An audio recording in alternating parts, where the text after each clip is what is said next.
1 जून 2024 को काजी मोहम्मदपुर थाने के अंतर्गत एक पेशे से प्राइवेट सेक्टर के इंजीनियर जिनकी चाकू से गोदकर हत्या कर दी गई थी अज्ञात अपराध कर्मियों के द्वारा।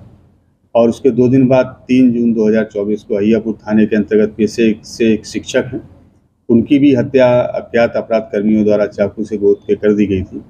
ये दोनों ही घटनाएं काफ़ी संवेदनशील थी और प्रथम दृष्टया लूटपाट के क्रम में ऐसा प्रतीत हो रहा था कि ये घटना कारित की गई है।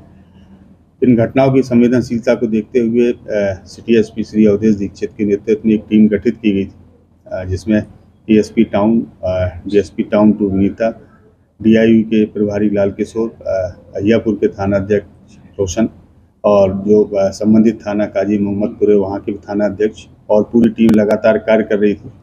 कल देर रात्रि में इस टीम को एक इनपुट मिला था कि बकरी मोड़ के पास में कुछ अज्ञात अपराध कर्मी हैं जो इकट्ठा हुए हैं और उन्हीं अज्ञात अपराध कर्मियों के बारे में इनपुट भी था कि जो इस घटना में संबंधित रहे।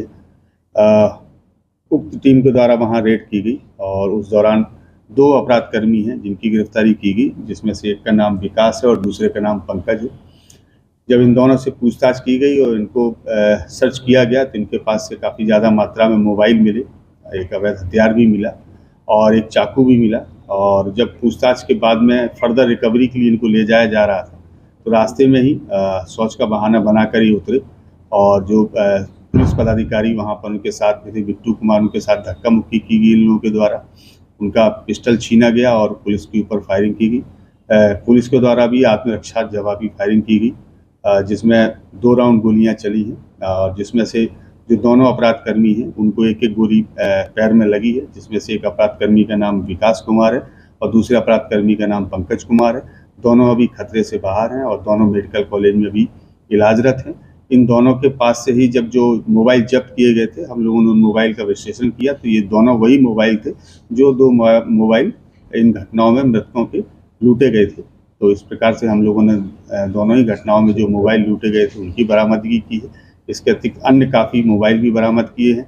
घटना के दौरान इन अपराध कर्मियों के द्वारा जो कपड़े पहने गए थे उन कपड़ों को भी जब्त किया गया है। एक घटनाक्रम का बहुत अच्छा फुटेज भी हम लोगों को प्राप्त हुआ है जो हम लोगों को एक अच्छे साक्ष्य के रूप में काम आएगा। इसके अतिरिक्त घटना में जिस चाकू का प्रयोग किया गया है वो चाकू भी हम लोगों ने जब्त किया है। उस चाकू में कुछ खून के धब्बे भी हैं जिनको हम लोग फर्दर एफएसएल जांच के लिए भेज रहे हैं। घटना कैसे करता था? घटना के बारे में इन लोगों के द्वारा बताया गया कि ये लोग नशे के आदी हैं और स्मैक का नशा का सेवन करते हैं और जब दोनों ही घटनाएं की गई उस वक्त ये दोनों नशे में ही की हालत में थे और घटना के पीछे इन लोगों का उद्देश्य यही रहता था कि सामने वाले व्यक्ति के पास में जो भी है मोबाइल, पैसा या कुछ भी है, चूँकि नशे के ये लोग आदी हैं और पैसे छीनने के लिए ये लोग तुरंत उसके ऊपर वार करना प्रारंभ कर देते थे और अंततः उनकी मृत्यु हो जाती थी। और भी साथ में है या यही 2? नहीं, अभी इस घटनाक्रम में 2 लोगों की गिरफ्तारी की गई है। इनके टीम में लगभग 10-12 लोग हैं जो इस प्रकार की घटनाओं का अंजाम करते हैं।